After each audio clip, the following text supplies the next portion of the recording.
viewers, today we have with us Alex Korb from Los Angeles. He's a neuroscientist, author, writer, and he's also a coach. He's a best-selling author of The Upward Spiral. He has been studying the human brain for almost 2 decades now. Alex, it's an absolute pleasure to have you on my show, Talk with Tanya with Eat My News. Thanks for having me. It's great to be here. You're most welcome, and good morning. It's Yeah, night here. Yeah, we're almost 12 hours apart. Yeah, no, it's great to sometimes it's easy to forget how amazing technology is, but it's like cool to remember, like, yeah, well, you're literally on the other side of the world and we can just have a conversation. Absolutely superb that technology has made our interaction possible. So Alex, you're an expert in depression, and you've been talking a lot about reversing depression. But before we get to that, I'd like you to define depression and neuroscience in your own words to our viewers. How do you see it? Yeah, sure. Well, depression is a really complex thing. We often use the word depression like colloquially to mean like, oh, you're just sad or you're feeling down all the time. But there's a medical diagnosis of depression or major depression that's a lot more complicated than just being sad all the time. Oftentimes you feel guilty or anxious, or you have trouble sleeping, or you have changes in appetite and changes in motivation, and things that you used to enjoy are no longer enjoyable. And actually, sometimes you don't feel sad all the time. You can have like an emptiness where your emotions should be. And so it looks very different in different people, because you can be diagnosed with depression as long as you have some sort of combination of these different symptoms. But like, you know, you might have really low mood and a lot of sleep troubles, whereas I might have just like no emotions and some, you know, a lot of guilt and feelings of worthlessness and anger, you know, whatever. Like, so it can look very different. And it's getting out of depression is more than just like, oh, like put on a smile and like be happier. There's a lot going on.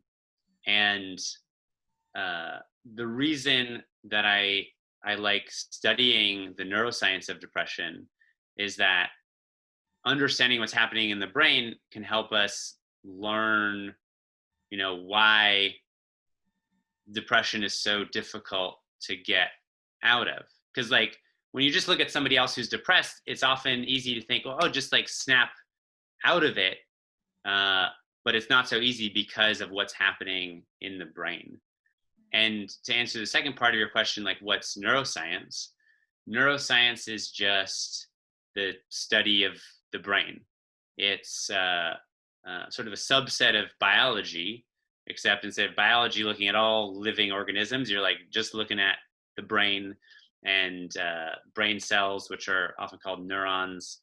And you can look at the while you're looking at the brain, it's important to realize like there are many different ways to do that. Like you could look at mouse brains, and you could look at the genetics of different neurons, or you could look at fly brains and how their nervous systems react to different stimuli, or you can look at human brains with an MRI machine. And so while it's all sort of focused on like how the brain processes information, there's a ton of different ways to look at it. Great. So you've broken down depression very well, and so naturally, if you're studying neuroscience, you're also studying a lot of changes in the brain. And I got very curious when I was watching your content on the web, where you spoke about the fact that human brain can change or transform over a period of time and is malleable. So this got me innately curious, and I wanted to speak to you and just understand that why do you say so? Yeah. Well, it's malleable on a bunch of different levels. Uh, like there are studies that show if you look at older people and you ask them how much exercise did you get, over the course of your life. Well, people who exercised more show less atrophy, less decrease with age in the size of different brain regions. So, like as you get, older and elderly, your brain starts to shrink, cells die. But if you exercise health, throughout your life, then you can prevent that from happening. Um, Other studies have shown that on like a microscopic level, uh, you can have changes in the way nerve cells are shaped. You can have changes in the number of or in the amount of a certain neurotransmitter, which are the chemical messengers in the brain. You can have changes in the number of receptors for those neurotransmitters so that your brain is more sensitive to the same levels of chemicals. One of the things that's cool about how the brain changes is that the more that you utilize certain pathways in the brain, like, just an example of a habit of like, how you brush your teeth. When you were a kid, everything is like really awkward. But the more that you repeat a habit over time, that uses a certain circuit in the brain, a certain series of activations of this neuron and then this neuron and that neuron. And the more that you use a certain neurons, uh, the the speed at which those neurons conduct electricity actually gets faster the more that you use it, because they go through these changes where cells wrap around them and help them conduct electricity faster. The communication between two neurons can get stronger. Like the more that I use one neuron and that leads to something else, then the communication between them gets stronger. So the more that I repeat certain actions, or the more that I repeat certain thought patterns, that causes changes in the brain on structural level, on a chemical level, and sometimes that's for the good, and I call that part of the upward spiral. Sometimes it's for the bad, and that would sort of be like a downward spiral. And sometimes it's intentional. We're like, I'm gonna start exercising more. Sometimes it's unintentional, like, oh, you got fired from your job or you got divorced. Well, these life changes cause changes in our brain, and those changes that happen in our brain affect our lives. And recognizing that can help you get a better understanding of like why sometimes you feel really stuck, but also to realize that if you are feeling stuck, there are little things, little life changes that you can make that actually change the activity and chemistry of key brain circuits to make it easier to be happier or more productive or more resilient in the face of stress, and so on. That's very, very interesting, Alex. I feel, as you're saying it, brain seems to be a different world of its own with its own wiring and pathways and a lot of things in there. But one thing that you said, and it really resonated with me deeply, was the fact how people usually don't look at it like that. If you feel that your actions can really affect your brain, then you ultimately have a lot of power over it in Mhm. some way, that with consistency you can really hopefully move things for the positive and make positive changes into the overall anatomy of brain, which can Yeah, lead to a more positive life. yeah, So I and think and that's a that wonderful is that thought. is yeah, that is true, and that's one of the reasons I like talking about the neuroscience, because I feel like it empowers people. Because a lot of times when people are depressed, they're like, I can't do anything about it, or all I can do, I can just take a medication. And while medication is sometimes helpful, it's also helpful to realize like, no, there's lots of little things that you can do to actually change your brain. The one problem with that though is sometimes when people learn, oh, I can change my brain, then they think they have full control and total ability to change their brain. And then they say, oh, well, if you're depressed, it means you're just not trying hard enough to change your brain, or like, I should be able to, change my brain completely. And that's not true. There are some constraints based on just human neurobiology, or there are constraints based on the specific genes that you have. You can't completely change the kind of person that you are, but given your biological constraints, by taking certain actions, by taking control over the things that you have, you can start to shift things towards the life you want to live.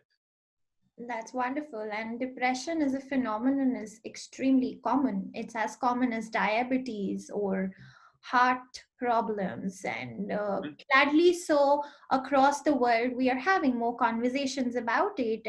But the only solutions that most people talk about when it comes to depression is you can either get therapy, you can go to a psychologist, or go to a psychiatrist, depending on the gravity of the anxiety or the stress that you're undergoing. But what you talk about, Alex, is reversing the course of depression via science and technology. Now that is something that's absolutely new. And one thing that I was reading about also is that you can also use magnetic stimulations to be able to reverse the course of depression. Is there something known as RTMS? I don't know. You can tell me more about it. That this is completely new. I don't think people know about it, that you can reverse depression in other ways. So over to you. Yeah. Well, so originally I was really interested in this sort of high-tech approach to treating depression. And I would include medication in that. Like, oh, like someone developed this cool new drug and like it helps people with depression. And then there are other high-tech interventions that were developed, like TMS, which stands for transcranial magnetic stimulation. And someone realized, you called it RTMS, because they realized, oh, if you do it repetitively, RTMS, then you can actually change these circuits over time and start to help someone with depression. And in the US, at least, that's an approved treatment for people who, well, if they took medication and it didn't help, well, they could try this brain stimulation technique. And that was something that I was really interested in. And I actually, as a postdoc, after I finished my PhD, I worked in a lab that was developing an even new brain stimulation technology that was using ultrasound beams. And I continue to think that all of these high-tech interventions are really powerful and they should continue to be developed. But I think it's also important to realize, for people to realize, that they're not like magically separate from our biology. So if you take an antidepressant medication, or you do RTMS, these brain stimulation techniques, you have about a 40% chance or so of getting completely better. And I think one of the problems that people have is they like look at this cool new technology and they're like, oh, maybe this is the answer for everything. And it turns out that there is no one big solution for depression, but there are dozens of tiny solutions that might be the perfect solution for you, or might be part of the perfect solution for you.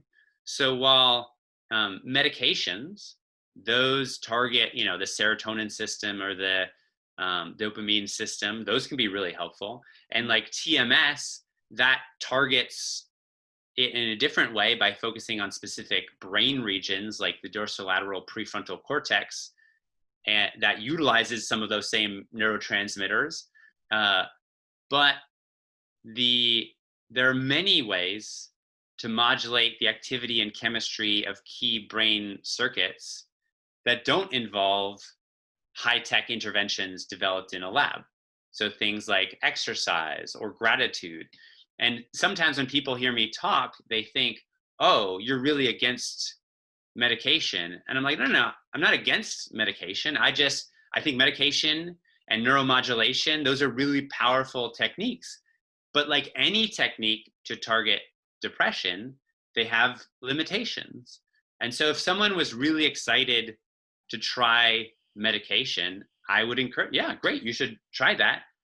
But while, you're waiting to see the psychiatrist, or like while you're taking the medication and waiting for it to work, you might as well also make these other life changes, because in fact, the changes that you make in your life, they can sometimes make medication more effective. And similarly with RTMS, like, while you're scheduled to, waiting for the technician and it takes 30 days of, going, okay, as long as you're going through all of that, you might as well start exercising more or change your sleep pattern.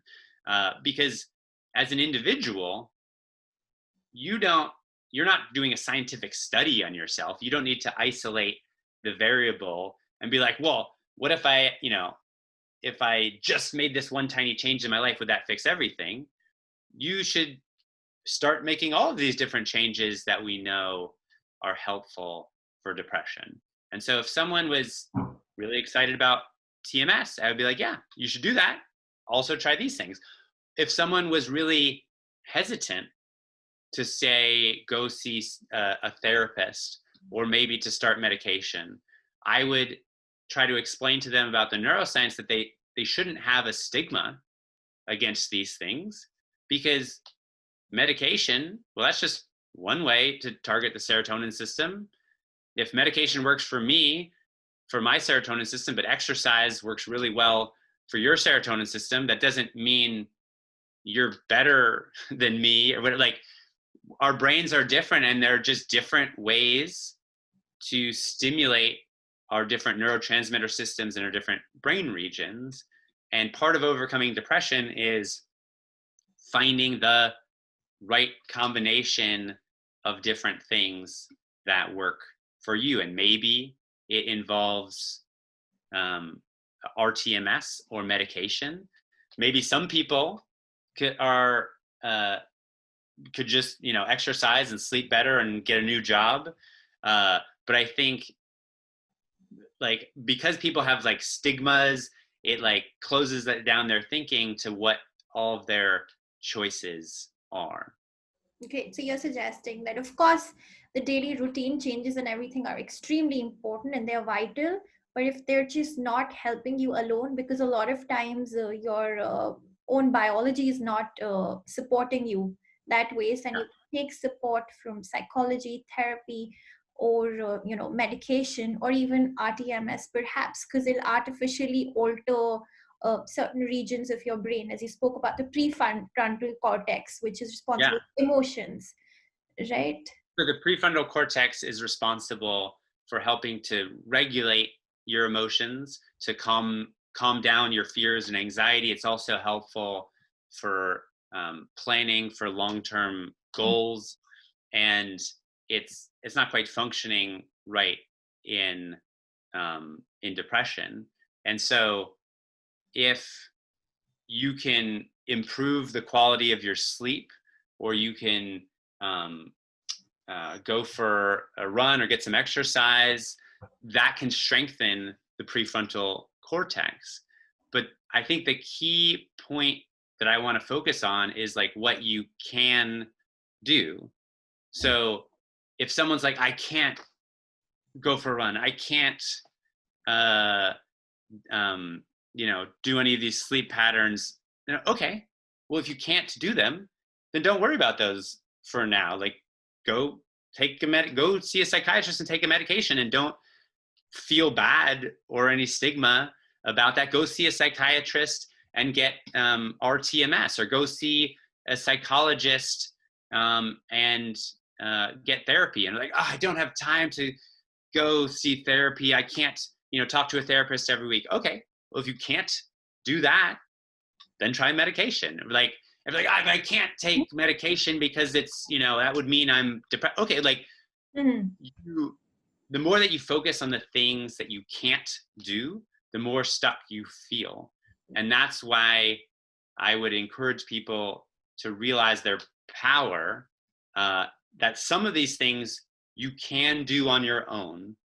And you don't have to make all these big changes at once, because if you're like, well, I can't go for a 30-minute run, then I would say, okay, if you can't do that, then don't worry about it. Go for a 1-minute walk. Walking outside around the block, that's not gonna cure your depression, but it's a ton better than just sitting on the couch all day doing nothing. And so it's just helpful to realize that these little small changes that you can make change your activity and chemistry of your brain. So if today you walk around the block, and each day this week you're like, okay, I'm just gonna walk around the block once. Well, then maybe next week you're like, okay, it feels a little bit easier. Maybe I could walk around 2 blocks, or I could go for a jog. And now that I'm exercising, oh, maybe I see that I do have the energy to go to a therapist and talk to a therapist. Or other people, they would go talk to a therapist first and then, start making these other life changes. There's not a correct way. Science hasn't figured out the correct way to go through it. And part of that is because there is no correct way, because everyone's brain and life are different. And so start with, like, what's the tiniest little change that you could make that would be in the right direction, and just make that change, whether that's a life change or going to see a medical health professional. And then tomorrow, continue and keep going.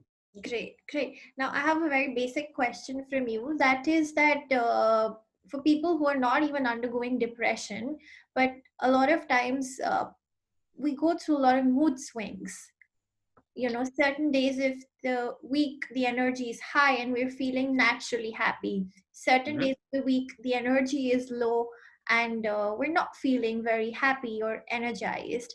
So is it normal to have such patterns, erratic patterns for some people perhaps, which is not so major that you're not able to function?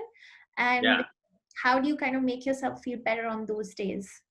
Yeah, well, I think one of recognizing those patterns is one of the most important elements of like learning how to be sustainably happy.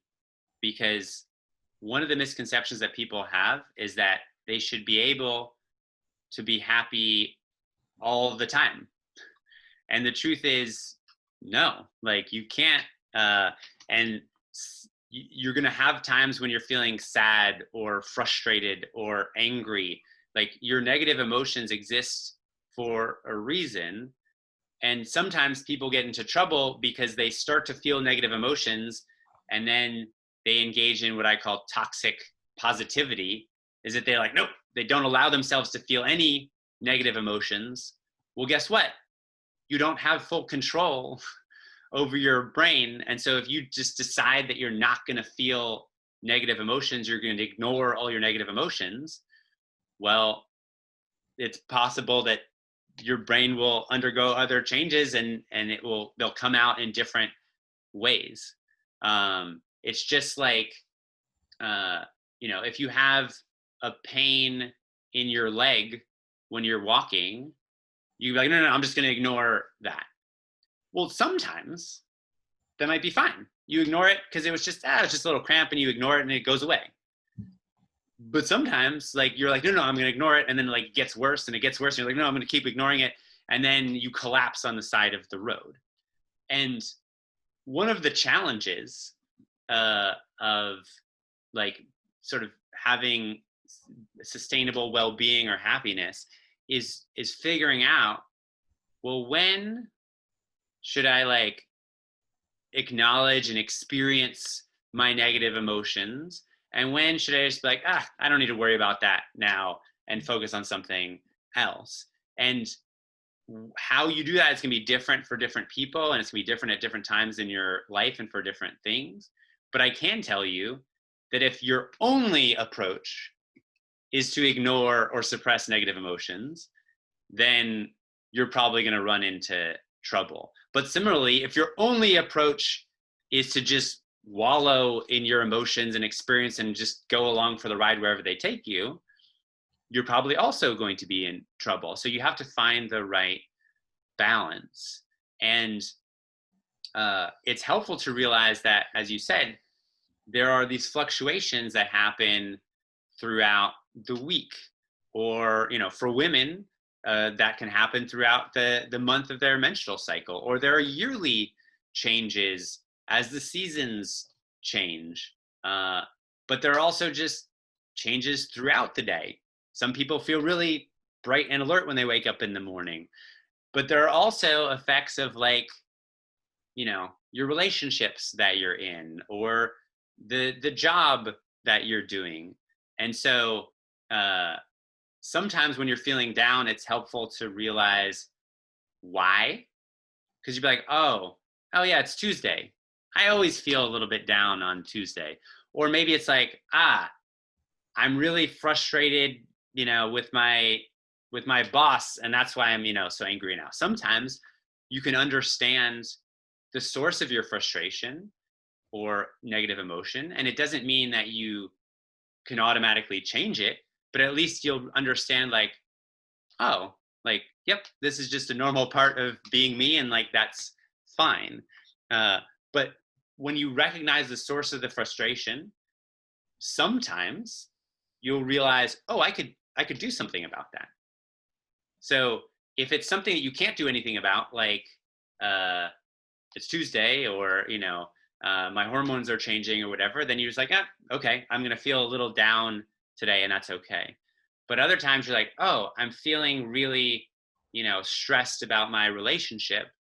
And you could say, oh, well, let me go talk to that person. Or I'm feeling really stressed about my job. Let me go either talk to my boss or find a new job. And those are focusing on the things that you can control. And if you can't control directly the source of your frustration, a lot of times just doing general things like exercising or practicing gratitude or doing some deep breathing, those are little things that will just help your emotions overall. Absolutely. Alex, I think in this course of this discussion, you have beautifully summarized and made the things very, very relatable for people, simplified the most complex things for our viewers. And I just want to say it's been an absolute delight to have this discussion with you, Alex. Thank you so, so, so much for coming on my show and sharing your expertise. Yeah. Thank you. It was great to be here. I'm glad I could share with your listeners about the upward spiral. Great, great. Thank you, Alex. You're welcome. Let me know in comments what you think about this interview. And if you want me to bring more such amazing people to the Eat My News's platform, then don't forget to like this video, share it with your friends, and leave a comment for me so that I get your feedback. Thank you so much.